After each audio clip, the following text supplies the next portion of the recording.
Hello everyone, this is Shivani and welcome back to my channel Lit Fun।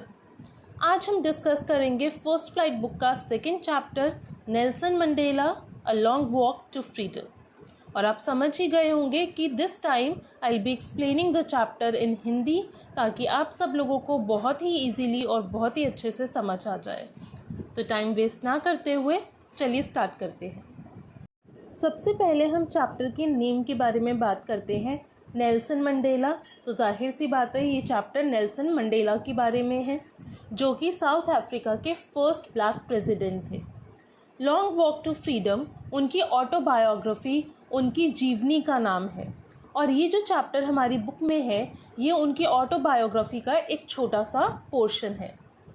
अब उन्होंने अपनी autobiography का नाम लॉन्ग वॉक टू फ्रीडम क्यों रखा? क्योंकि उन्हें बहुत संघर्ष करना पड़ा था, बहुत सारे साल लग गए थे उन्हें आज़ादी पाने के लिए। इसलिए उन्होंने अपनी बुक का नाम रखा long walk to freedom. South Africa में ब्लैक लोगों के साथ बहुत ही ज़्यादा अन्याय होता था और उन्हें 300 से ज़्यादा साल लग गए ब्लैक लोगों को, ब्लैक अफ्रीकन्स को आज़ादी पाने के लिए। तो आप खुद ही सोच सकते हो, 300 साल बहुत बड़ा टाइम होता है।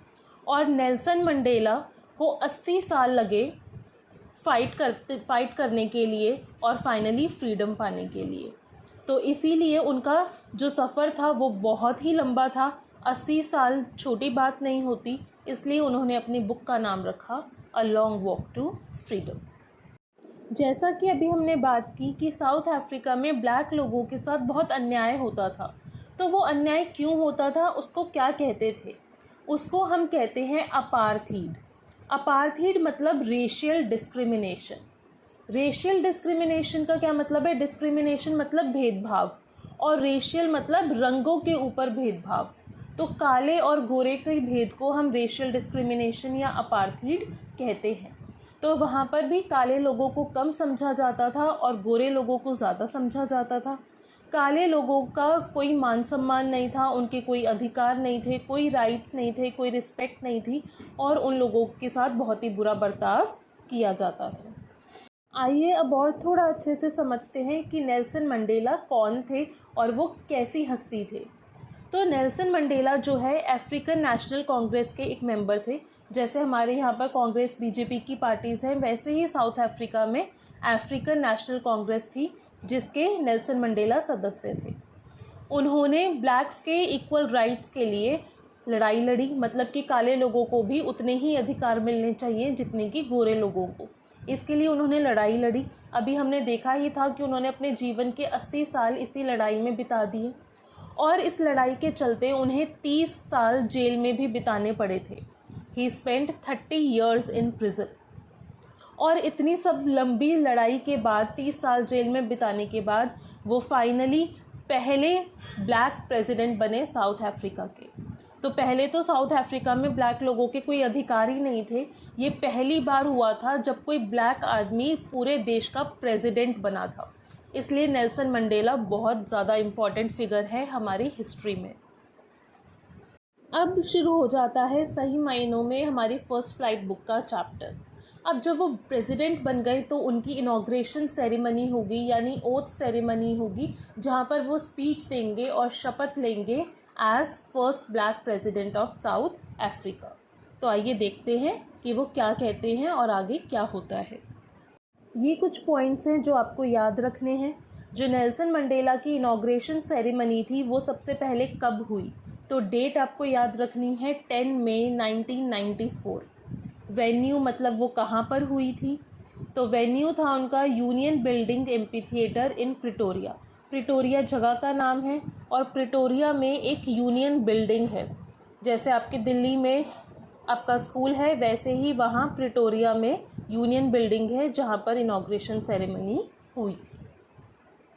वहाँ पर आया कौन कौन था? सारे ही पॉलिटिशियंस और डिग्निटरीज़, मतलब जितने भी बड़े बड़े लोग थे, प्राइम मिनिस्टर, प्रेसिडेंट, जो भी पॉलिटिशियन थे, एमएलए और जितने बड़ी हस्ती थे, सभी लोग वहाँ पर आए हुए थे। एक देश के नहीं, दो देश के नहीं, बल्कि 140 कंट्रीज़ के पॉलिटिशियंस और बड़े लोग, डिग्निटरीज़ वहाँ पर उस इनॉग्रेशन सेरेमनी का हिस्सा बनने के लिए आए थे। अब चैप्टर के अंदर कुछ लाइंस दी गई हैं जो काफ़ी इम्पॉर्टेंट है, जैसे कि नो मोर वाइट सुप्रीमेसी। वाइट सुप्रीमेसी का मतलब है गोरे लोगों की सत्ता। तो अब जब नेल्सन मंडेला ब्लैक प्रेसिडेंट बन गए तो अब गोरे लोगों की जो पावर है वो कम हो गई, अब सारी सत्ता उनके हाथ में नहीं थी। तो इससे जो वाइट पीपल का रूल था वो ख़त्म हो गया था। दूसरा एक फ्रेज़ यहाँ पर यूज़ हुआ है रेनबो गैदरिंग। रेनबो गैदरिंग का क्या मतलब है, जैसे रेनबो में 7 रंग होते हैं, वैसे ही रेनबो गैदरिंग का मतलब वहाँ अलग अलग स्किन कलर के लोग इकट्ठा हुए थे। जैसे नेल्सन मंडेला काले थे, वहीं कुछ गोरे लोग होंगे, वहीं कुछ इंडियंस होंगे जिनकी स्किन ब्राउन कलर की होगी। तो हर तरह के लोगों की स्किन कलर जो है वो अलग होता है। और इनॉग्रेशन सेरेमनी में वहाँ पर हर स्किन कलर के लोग आए हुए थे, तो ऐसा लग रहा था जैसे कि वहाँ इंद्रधनुष इकट्ठा हो गया है, अलग अलग रंगों के लोग इकट्ठे हो गए हैं, तो इसलिए उसको कहा गया है रेनबो गैदरिंग। अब आती है नेल्सन मंडेला की स्पीच, जो कि बहुत इम्पॉर्टेंट है। अब हम फिर से कुछ फ्रेजेस, कुछ वर्ड्स डिस्कस करेंगे जो कि आपकी बुक में यूज़ किए गए हैं और बहुत बहुत बहुत ज़्यादा इम्पॉर्टेंट है। सबसे पहला, extra ordinary human disaster.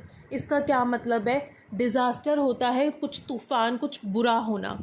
Extra ordinary बहुत ही बड़ा, बहुत ही भयंकर। तो साउथ अफ्रीका में बहुत भयंकर क्या गलत हो रहा था, क्या तूफ़ान था? वो था अपार्थीड, रेशियल डिस्क्रिमिनेशन, काले और गोरे का भेद। इसी को हम कहते हैं एक्स्ट्रा ऑर्डिनरी ह्यूमन डिज़ास्टर। हम नहीं कहते, नेल्सन मंडेला ने अपनी स्पीच में कहा है कि ये जो काले और गोरे का भेद था ये एक ह्यूमन डिज़ास्टर था, क्योंकि इसमें काले लोगों के साथ बहुत ही गलत बर्ताव होता था, उन्हें इंसानों की तरह ट्रीट ही नहीं किया जाता था। फिर वो कहते हैं कि अब ये ह्यूमन डिज़ास्टर ख़त्म हो गया है, अब ग्लोरियस ह्यूमन अचीवमेंट आ गई है। मतलब इंसानों ने ऐसा क्या अचीव कर लिया है, क्या हासिल कर लिया है? तो उन्होंने क्या हासिल कर लिया है? साउथ अफ्रीका ने हासिल किया है democratic non racial government. Democratic मतलब जो सबके लिए हो, नॉन रेशियल मतलब जो काले और गोरे का भेद ना करे। अब फाइनली ऐसी गवर्नमेंट, ऐसी सरकार साउथ अफ्रीका में बन गई थी। कैसे? क्योंकि ब्लैक इंसान एक प्रेसिडेंट बना था, Nelson Mandela first black president बने थे। तो इसके अंदर आप 2 चीज़ें लिखोगे, Nelson Mandela became first black president and there was democratic non racial government in South Africa. तो ये जो 2 चीज़ें थी, इसको हमने कहा है ग्लोरियस ह्यूमन अचीवमेंट, क्योंकि अब काले और गोरे को एक तरीके से देखा जाएगा और सबको उनके अधिकार और इज्जत मिलेगी। तीसरा एक वर्ड यहाँ यूज़ हुआ है पॉलिटिकल इमेंसिपेशन। इसका मतलब है कि अब उन्हें गरीबी से, बंधन से, अपने दुख से, सबसे आज़ादी मिल गई है। क्यों? क्योंकि पॉलिटिक्स में चेंज हुआ है, सरकार बदल गई है। इस वजह से जितने भी गरीब लोग थे, जितने काले लोग थे जो सफ़र कर रहे थे, जो भुगत रहे थे, अब उनकी सारी जो दुख हैं वो ख़त्म हो गए हैं। तो इसको हमने कहा है political emancipation. Victory of all, victory मतलब जीत। अब नेल्सन मंडेला अपनी स्पीच में कहते हैं कि ये उनकी अकेले की जीत नहीं है। उससे पहले बहुत सारे फ्रीडम फाइटर्स आए जिन्होंने अपने देश के लिए अपनी जान दे दी, और जब नेल्सन मंडेला भी जेल में बंद थे तो उनके साथ और बहुत से लोग बंद थे जो ब्लैक लोगों के अधिकारों के लिए लड़ रहे थे। तो ये सब लोगों की जीत है, सब लोगों का मिला जुला संघर्ष है, जो नेल्सन मंडेला आज वहाँ खड़े होकर अपनी स्पीच दे रहे हैं। वो कुछ महान लोगों के नाम भी बताते हैं, जैसे Oliver Tambo, Walter सिसुलू, Yusuf डडू, Bram Fischer. इसमें से आप कुछ नाम याद कर सकते हो। ये मेन थे, ये आदमी थे जिनके अंदर बहुत ज़्यादा हिम्मत थी, बहुत ज़्यादा समझ थी, और ये बहुत ही ज़्यादा जेनरस यानी बहुत ही ज़्यादा काइंड, दयालु थे।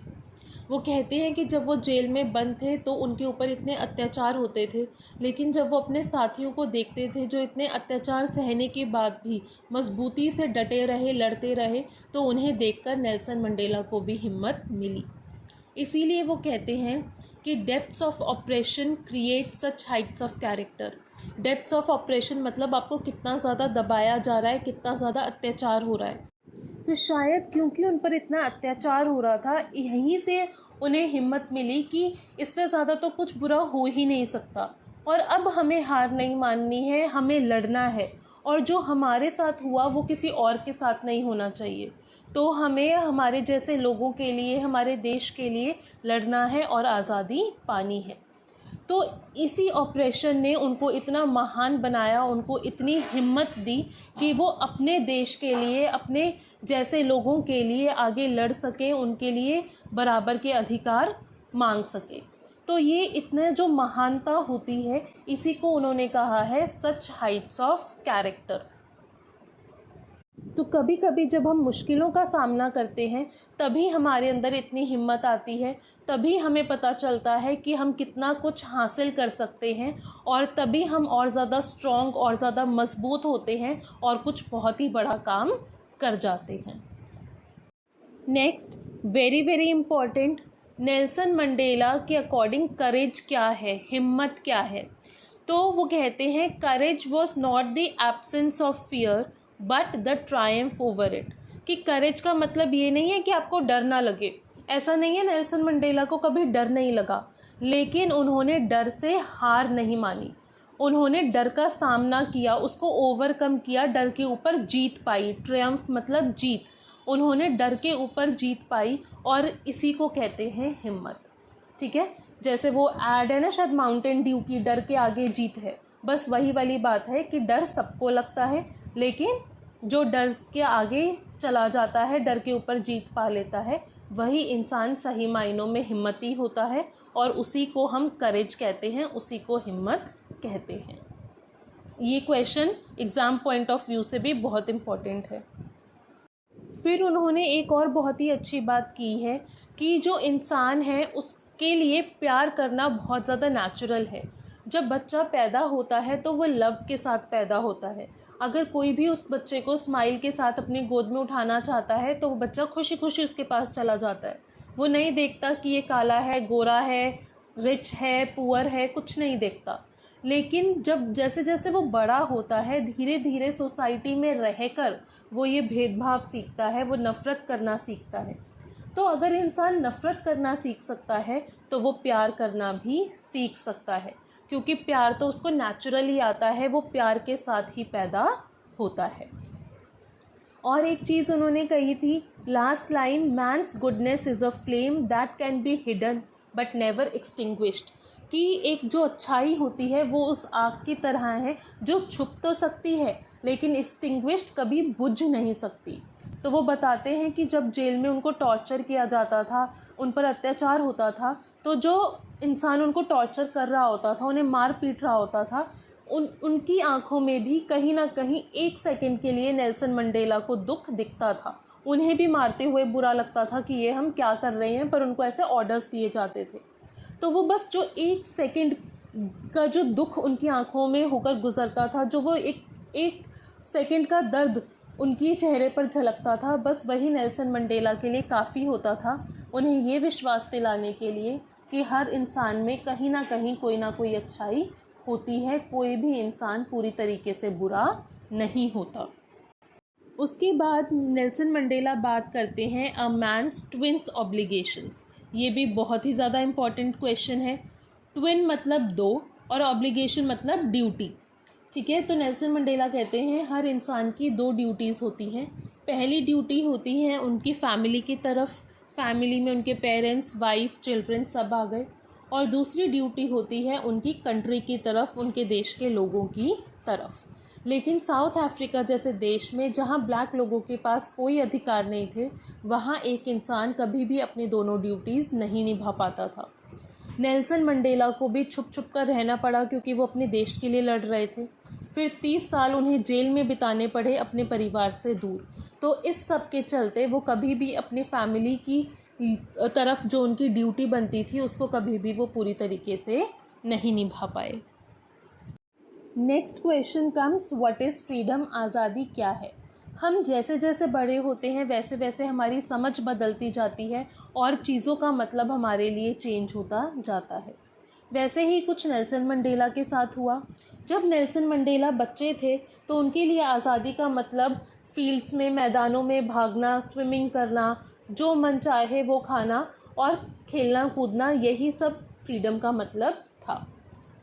उनके अकॉर्डिंग अगर वो अपने पापा की बात मानते हैं, अपने समाज के सारे रूल्स फॉलो करते हैं, तो उनको कभी भी कोई परेशानी नहीं आएगी और वो हर तरीके से आज़ाद है।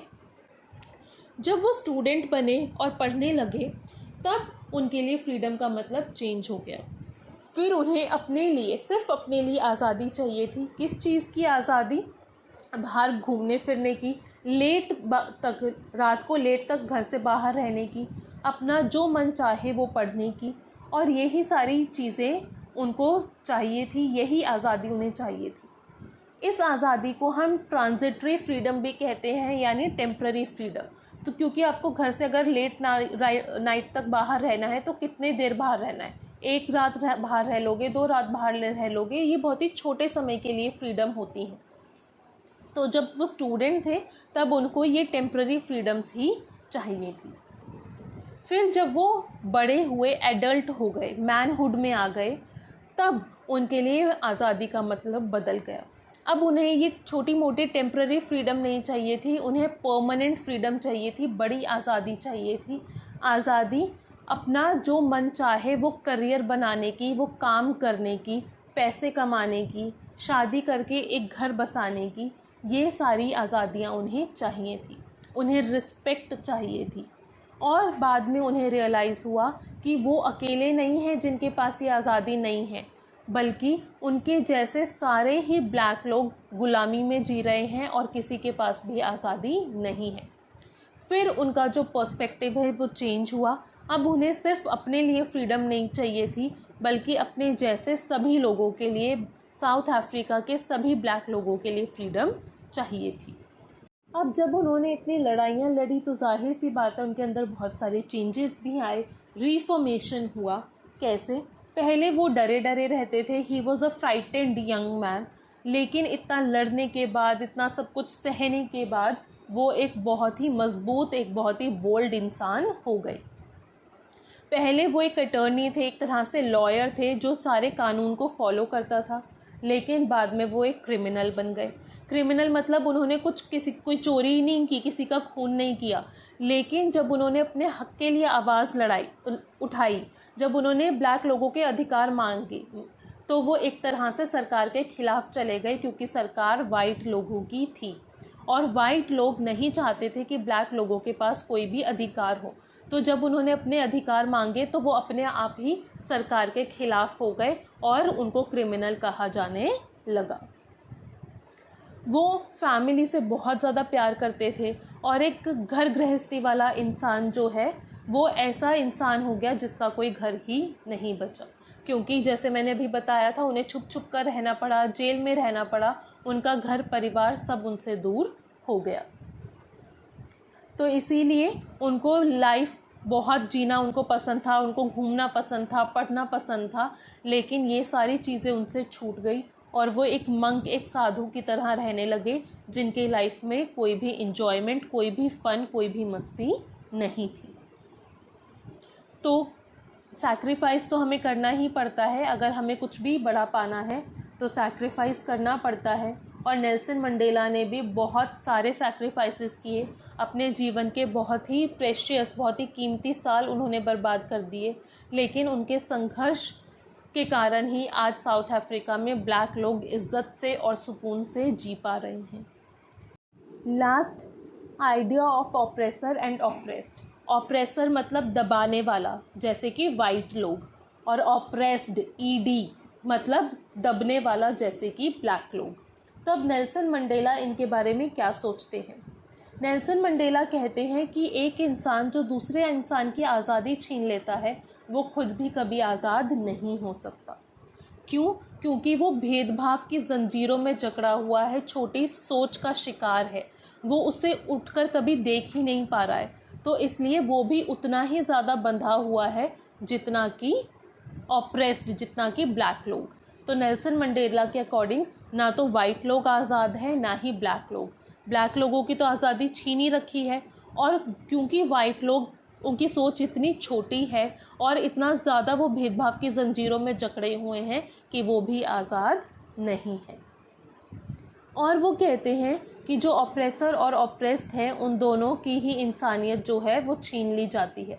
ब्लैक लोगों के ऊपर इतना अत्याचार होता है, उन्हें इतना मारा पीटा जाता है कि उनकी इंसानियत तो रहती ही नहीं है, वो अपने आप को इंसानों की तरह देख ही नहीं पाते। और जो उनके ऊपर इतना अत्याचार कर रहा है वो तो इंसान हो ही नहीं सकता, क्योंकि इंसान को पता लगता है, उसके अंदर फीलिंग्स होती है कि हम गलत कर रहे हैं, उन्हें बुरा लगता है, उन्हें दया आती है। लेकिन जो इंसान खुद ही इतना अत्याचार कर रहा है मतलब उसके अंदर से भी इंसानियत ख़त्म हो चुकी है। So they both are robbed of their humanity. इसी के साथ ही चैप्टर ख़त्म होता है। आई होप आप लोगों को अच्छे से समझ आ गया होगा। अगर कोई डाउट्स हैं तो आप नीचे कमेंट सेक्शन में पूछ सकते हैं। And that's it. तो we'll meet soon. Till then keep studying and all the best everyone. Bye bye.